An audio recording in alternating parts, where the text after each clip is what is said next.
Don Juan d'Autriche, les galéas vénitiennes, 6 énormes forteresses flottantes, ce sont des bastions avancés. Mais ces forteresses flottantes, elles ne peuvent pas bouger, elles sont trop grosses, trop lourdes. Les rameurs ne peuvent pas les faire avancer. Il a fallu les tirer pour les mettre sur place. Donc, c'est une sorte de construction. Mais ça devient des citadelles imprenables et qui crachent un feu terrifiant sur la flotte turque. Donc, c'est un outil de victoire. C'est des petits bastions avancés. C'est une conception de terrestre, une bataille conçue comme ça. Et les combats, on arrive là dans la bataille. Vous connaissez le tableau qui est à Venise, du Vicentino, celui dont vous avez un extrait, je crois, sur cette couverture-là. Le combat, cet enchevêtrement de galères. Chaque galère, elle a un pont, et chaque pont devient un petit terrain de bataille où combattent 2 infanteries, l'infanterie espagnole et les janissaires. Et ils se battent, alors avec la supériorité espagnole qui vient du fait qu'ils avaient que le combat d'infanterie était préparé par le tir de leur artillerie. Là, les Turcs n'ont pas été au niveau. Et puis, il y avait quand même eu, et ce sont les marins, c'est Andrea Doria qui avait donné cette idée à Don Juan, parce qu'on a beaucoup parlé négativement de Doria dans cette bataille. Brodel le réhabilite un peu, et je trouve qu'il a raison. Andrea Doria avait donné le conseil à Don Juan, dont les galères portent toutes un canon en avant, des canons en arrière. Il lui avait conseillé de faire disparaître les rostres très lourds qu'elles avaient devant, qui les prolongeaient, et en les faisant disparaître, les galères s'enfoncent un peu dans l'eau. Du coup, les canons vont tirer un peu plus bas. Et du coup, ces canons vont tirer non pas au niveau du pont, ou des mâts, ou des voiles, ou des oiseaux, mais vont tirer sur les coques des galères turques, qui vont couler. 4 coups de canon, il y a trop de trous pour qu'on puisse y couper. Hop, la galère coule, et avec elle, tous les galériens qui sont dedans, mais également tous les soldats. Et ça, c'est un marin qui a donné cette idée. Don Juan, lui, l'a suivi, parce que Don Juan, il écoute les gens, il sait faire. C'est un chef qui sait écouter ses troupes. Il y a un personnage que vous avez évoqué, c'est Colonna. C'est d'ailleurs Colonna qui, le 11 juin 1570, se voit remettre par Pie V le drapeau de la Sainte Ligue. Sur ce drapeau, qui est un drapeau rouge, qui est le sang du Christ, on y voit le Christ, Saint-Pierre, Saint-Paul, et cette devise, par ce signe tu vaincras, qui était la devise que l'on retrouvait chez Constantin. Qui est ce Marcantonio Colonna? Très grande famille romaine. C'est les Colonna dans l'histoire de Rome, c'est 3 chapitres complets de l'histoire de Rome. Une famille très brillante qui a fourni des papes, des hommes de guerre, tout ce que l'on veut, et dont le représentant Marcantonio Colonna est véritablement un prince de la Renaissance, au sens plein, à la fois par la culture, par le courage. Ce sont les hommes de guerre, la Renaissance. On l'oublie trop souvent. Oui, mais c'est pas aussi la guerre, voire plus la guerre qu'à l'époque médiévale. Oui, et puis une guerre différente, en plus. Il ne faut pas l'oublier, ça. Mais il n'est pas particulièrement marin. Alors c'est lui, c'est le premier des Romains, si j'ose dire, à part le pape. C'est lui qui reçoit le drapeau de la Sainte Ligue, mais avant que Don Juan ait été nommé par son frère pour commander la flotte. Parce que lui, c'est en juin qui. Non, c'est pas en juin, excusez-moi. En mai, j'ai oublié la date, c'est pas grave, peu importe. Il en reçoit un peu avant que Don Juan d'Autriche soit nommé par son frère. Et son frère nomme Don Juan d'Autriche, sachant très bien que Don Juan, c'est un homme de terre, c'est un chef d'armée terrestre. Mais il fait consensus. Il ne peut pas avoir d'ambition gênante. Il est demi-frère de Philippe. Il ne peut pas devenir une espèce de condottière. Ça colle pas. Il n'a pas, tout le monde le sait, tout le monde le pense, tout le monde le voit, il n'a pas non plus l'ambition de s'imposer en Espagne à la place de Philippe, d'autant plus que Philippe va enfin avoir un héritier un peu dans la même époque. Donc Don Juan, c'est un homme sûr, loyal, et qui fait l'unanimité. On avait pensé à d'autres commandants pour la flotte. le nom du duc d'Anjou, Henri, le futur roi Henri III, avait été prononcé mais rejeté par Catherine de Médicis, qui ne veut pas, elle, impliquer la France dans ce combat. Elle avait simplement proposé que son autre fils, roi à l'époque, Charles IX, puisse servir de médiateur dans des négociations qui n'ont jamais eu lieu. Hein. Bon, il faut trouver un nom, et Don Juan d'Autriche répond exactement à cette exigence, qui obtienne l'accord de tous les participants, donc des Espagnols et des Génois. Quand on dit Espagnols, les Génois en font partie, hein, mais également des Vénitiens et de la papauté. Alors, Don Juan d'Autriche, vu par la papauté, c'est le vainqueur des Morisques. C'est une bonne valeur, il n'y a pas de problème. Il y a un génie militaire chez ce personnage, parce que vous montrez bien dans votre ouvrage qu'il y a plusieurs armées. Or, ces armées, plutôt que les séparer les unes les autres, eh bien, il les mélange. Ça, c'est très très intelligent. Il a compris, Don Juan d'Autriche, que s'il les séparait, pour que chacun puisse combattre avec tous les officiers qu'il connaît, les camarades qu'il connaît, la même langue d'échange avec le marin d'à côté, qu'il allait créer des unités qui défendraient les intérêts propres, celle de Venise pour la flotte vénitienne, Sebastiano Veniero, le futur doge, hein, celle de telle principauté italienne, celle de Malte, pourquoi pas, et il les a mélangées pour empêcher qu'il y ait une sorte d'appropriation par un pays, un contributeur de cette ligue, un petit prince italien qui aurait fourni 2, 3, 4, 12 galères, hein, on les sépare pour éviter qu'ils se mettent à jouer un jeu personnel. Et le résultat, c'est que les trois, il a divisé sa flotte. On est vraiment en guerre de terre, hein, en trois ailes, lui le centre, une aile gauche, une aile droite. Hein.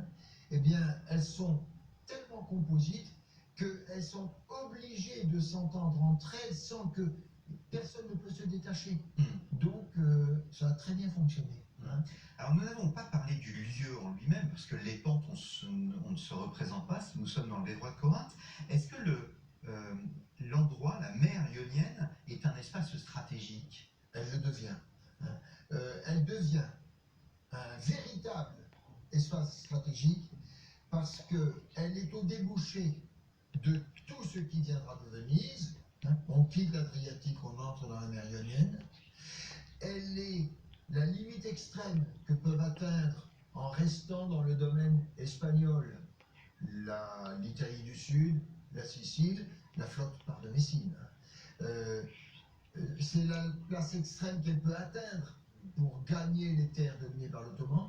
Et c'est le lieu exact où les Ottomans, quand ils auront contourné l'ensemble du Péloponnèse, hein, peuvent aller en restant eux aussi sur des terres pour lesquelles ils ont déjà une domination ou une présence. C'est le lieu de rencontre évident. Personne ne s'y est trompé. Hein.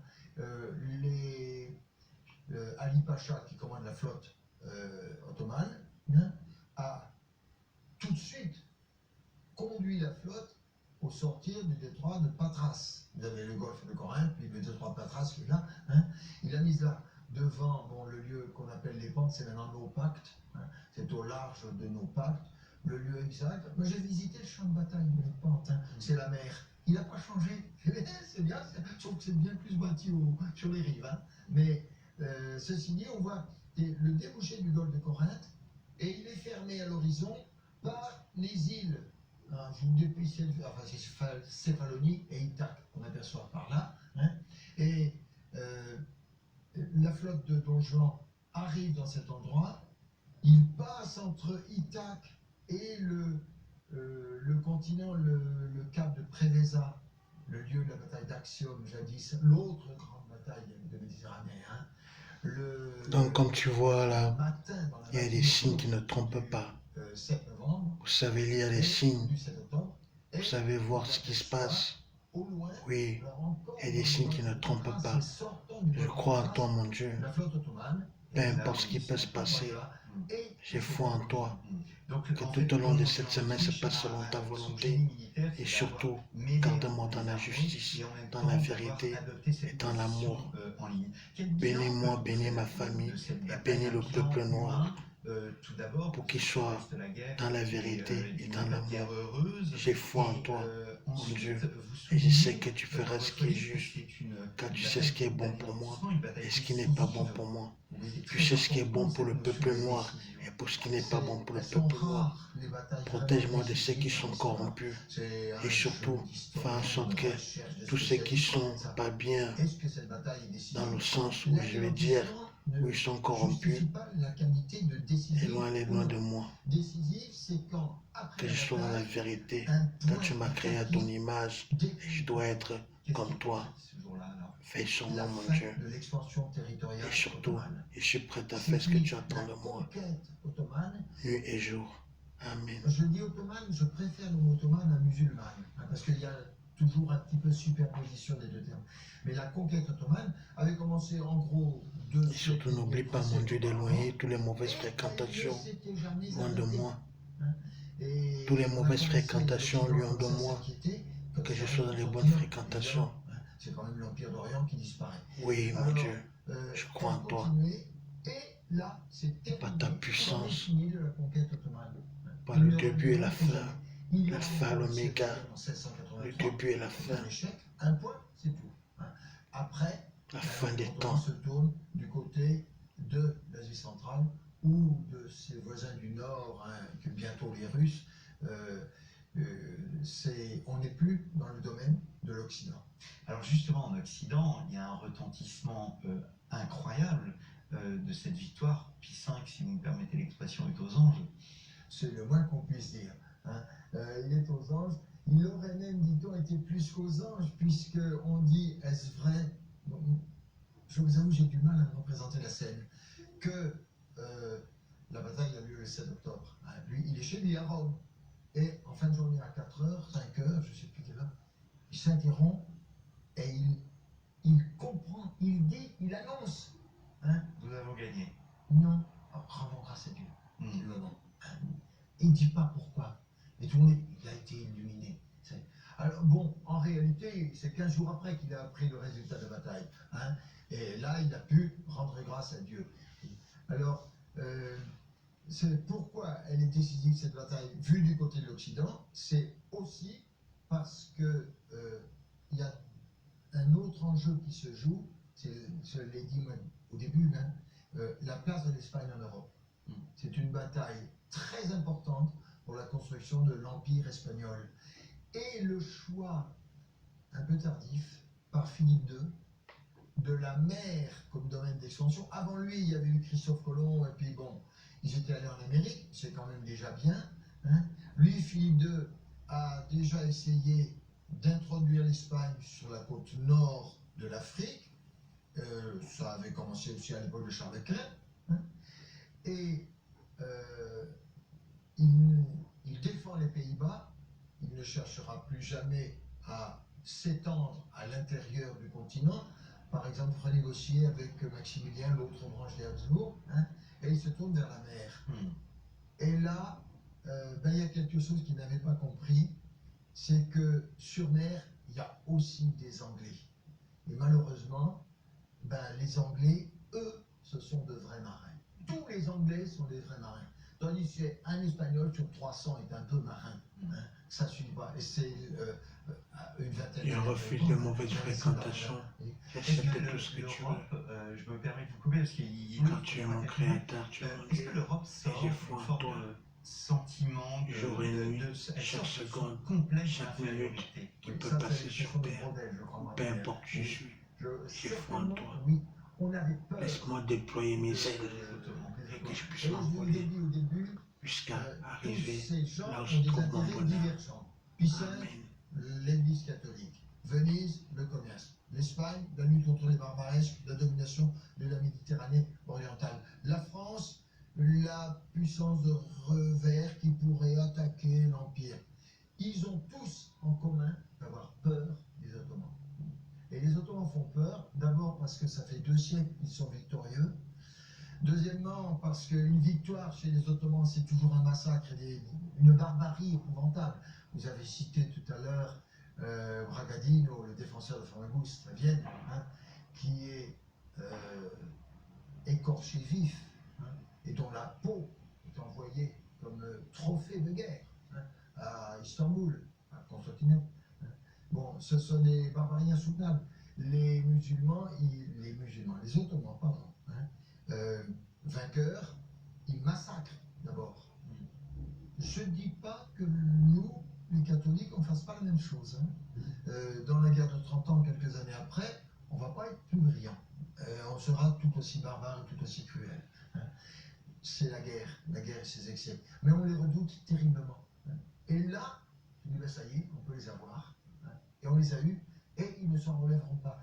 Et ce qui est notoire, c'est qu'ils ne s'en sont pas relevés. Militairement, ils n'ont pas essayé d'aller au-delà. Fini. Et pourtant, la Sainte Ligue, en fait, comme ils ne se relèvent pas, les Ottomans, comme au fond, il n'y a plus vraiment ce danger, cette Sainte Ligue se disperse parce que les intérêts propres reprennent le dessus. Oui. Les réalités, on n'a plus peur des Ottomans. On les a eus, et ils ne reviendront pas. Alors on n'a plus de raison de défendre ensemble quelque chose, vous comprenez? Et l'Espagne retourne à ses problèmes dans les Pays-Bas. La France a ses problèmes. Force à vous tous qui êtes en prison, force à vous tous qui êtes à la psychiatrie, que Dieu nous aide et Dieu nous protège, et surtout qu'il nous visite, pour que nous soyons tous dans la vérité, dans son amour.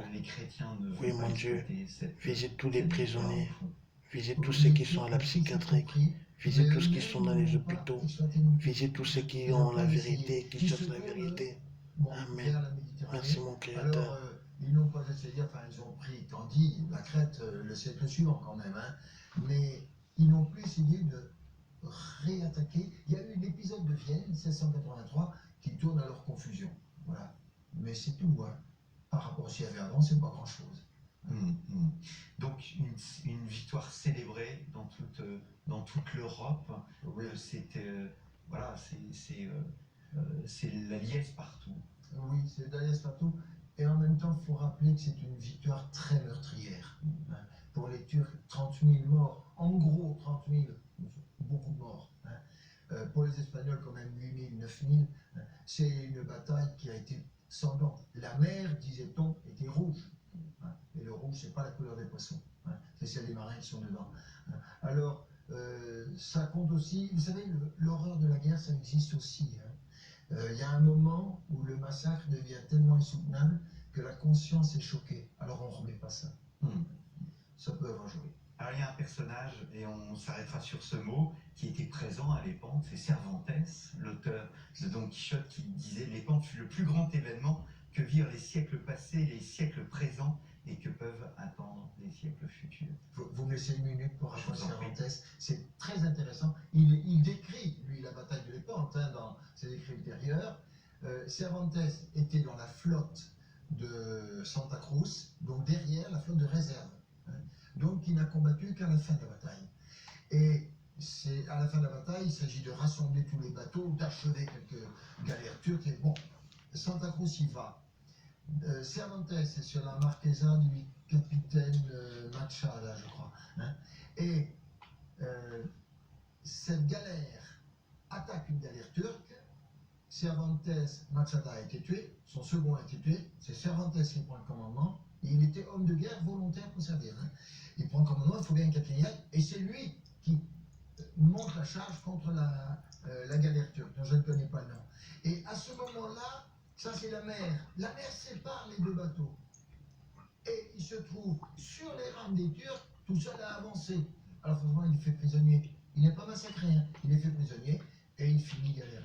Merci beaucoup Jean-Pierre Bois. Donc Jean-Pierre Bois, Don Juan d'Autriche, donc un livre qui est paru il y a plus d'une dizaine d'années chez Talendier. Vous avez publié récemment L'Abbé de Saint-Pierre entre classicisme et lumière Champ-Vallon. Si Marie-Gwen pouvait montrer la couverture à l'écran. Et pour préparer cette émission, nous devions recevoir aussi Alessandro Barbero, le grand historien italien, donc la bataille des trois empires, Lépante 1571. Il s'agit d'un livre paru dans la collection de poche de Flammarion chez Champ Histoire. Il me reste à vous remercier, chers téléspectateurs, pour votre fidélité. N'hésitez pas à revoir nos anciennes émissions sur ktotv.com et à vous rendre sur le site de notre partenaire storiavoce.com. Merci beaucoup pour votre fidélité et je vous donne rendez-vous dans 2 semaines pour pour un autre numéro de votre émission Au risque de l'histoire. Mon Dieu, donne la paix au peuple noir. Donne-nous la paix et viens à notre aide secours. Amen.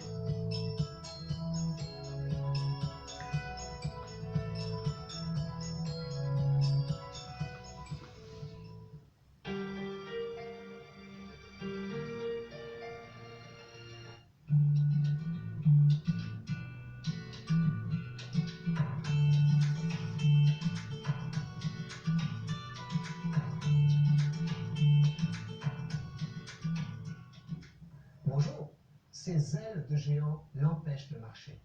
Quand Baudelaire s'identifiait à l'albatros, les marins capturaient l'oiseau à l'hameçon parce qu'il attaquait les hommes tombés à la mer. Plutôt gauche au sol et n'y passe que 5% de son temps, l'albatros royal atteint des records d'envergure, 3,50 m et de poids 12 kg. Son destin est fascinant.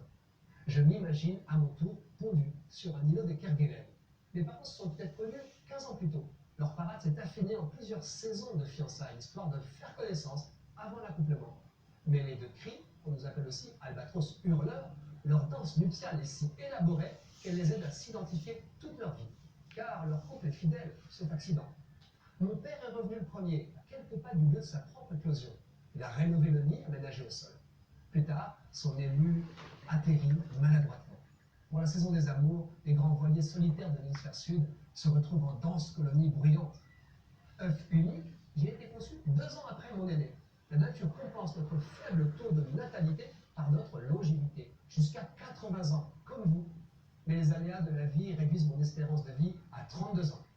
Je nais dufteux.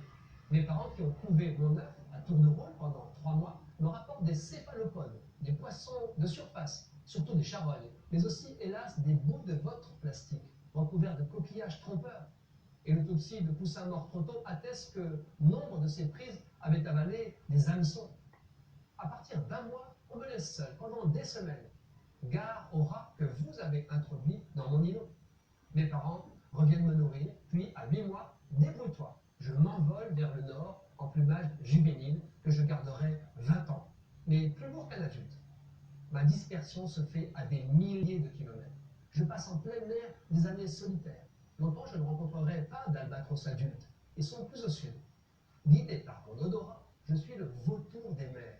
Mais attention à la facilité. Vos bateaux de pêche, leurs déchets sont une aubaine, mais leurrés par les appâts des palanges, beaucoup d'entre nous se noient. Le plus incroyable, c'est mon vol. Non par battement de mes fines ailes trop musclées. Je suis avant tout un planeur. À terre, il me faut d'ailleurs courir pour m'envoler. Puis c'est le vent et les vagues qui font le travail. Un tendon spécial bloque mes ailes en position déployée. Il paraît que je dépense plus d'énergie pour décoller qu'en l'air. Les chercheurs ont étudié ma façon subtile de zigzaguer entre les vagues au radeau. J'exploite le tourbillon pour aller où je veux. Mais il faut du vent. Peu importe qu'il souffle à plus de 160 km/h, comme au 40e rugissant. En 1 an, je peux parcourir une distance équivalente à plusieurs fois le tour de la Terre. Une femelle a fait 5000 km en une seule nuit. C'est l'absence de vent qui me cloue à la mer. Vous nous trouverez donc en Atlantique Nord qu'égaré, prisonnier de cette zone faute de vent. Mon espèce est très vulnérable, mais je n'y songe pas quand je vole éperdument autour de la planète. Vous seul en avez conscience.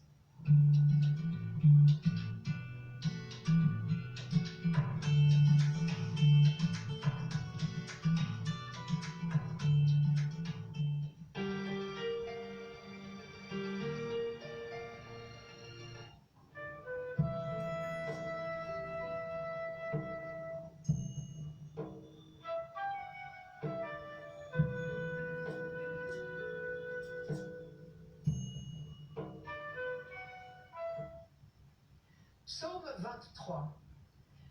Ô Seigneur, le monde et sa richesse, la terre et tous ses habitants.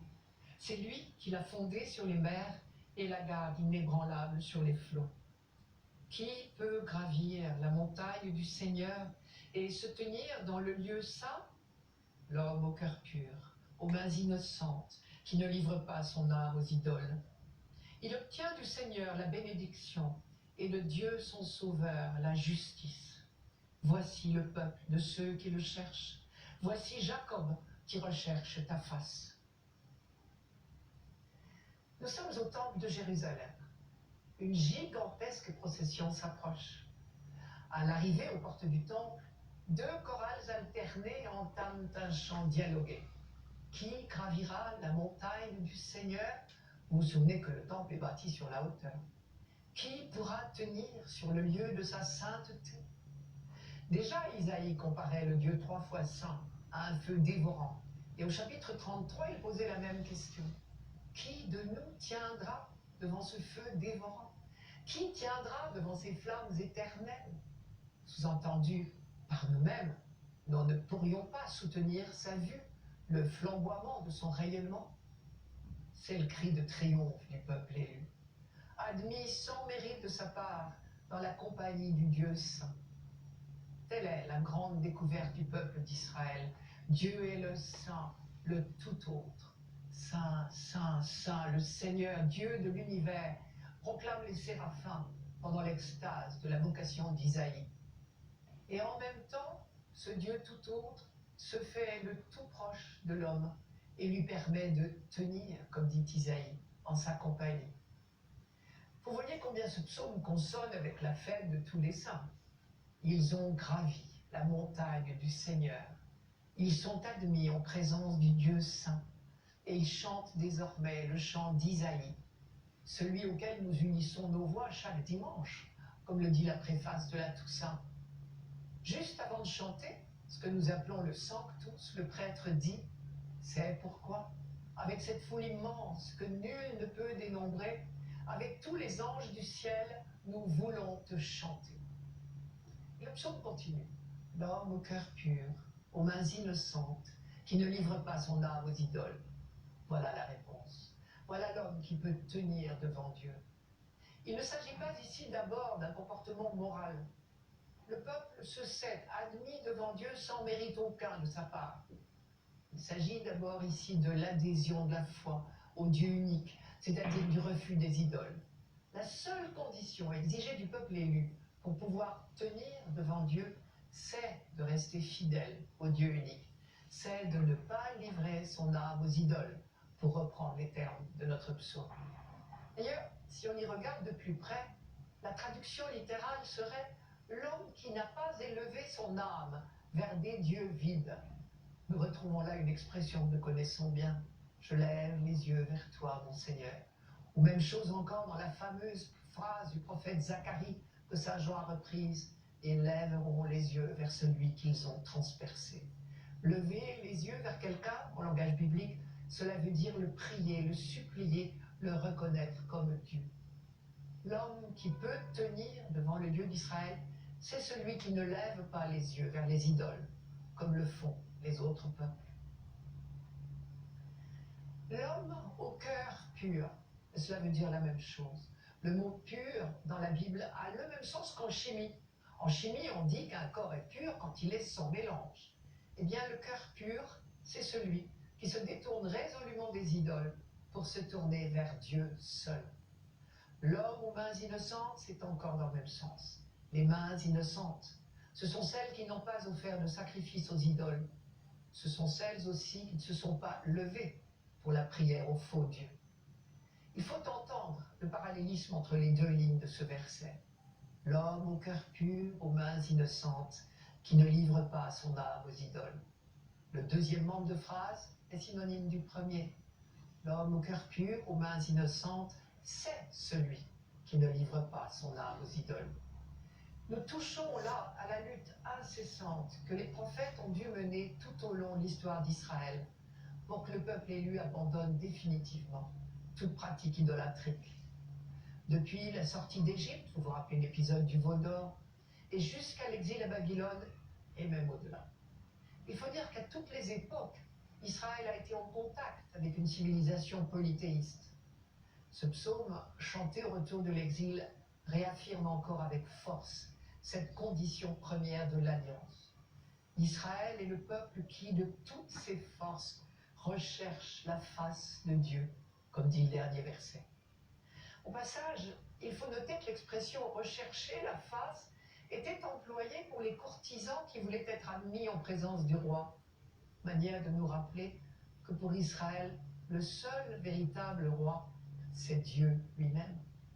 Et effectivement, c'est la seule condition pour être en mesure d'accueillir la bénédiction promise au patriarche, pour entrer dans le salut promis. Bien sûr, à un deuxième niveau, cette fidélité au Dieu unique entraînera des conséquences concrètes dans la vie sociale. L'homme au cœur pur deviendra peu à peu un homme au cœur de chair qui ne connaît plus la haine. L'homme aux mains innocentes ne fera plus le mal. Et le verset suivant, il obtient de Dieu son sauveur la justice, dit bien ces deux niveaux.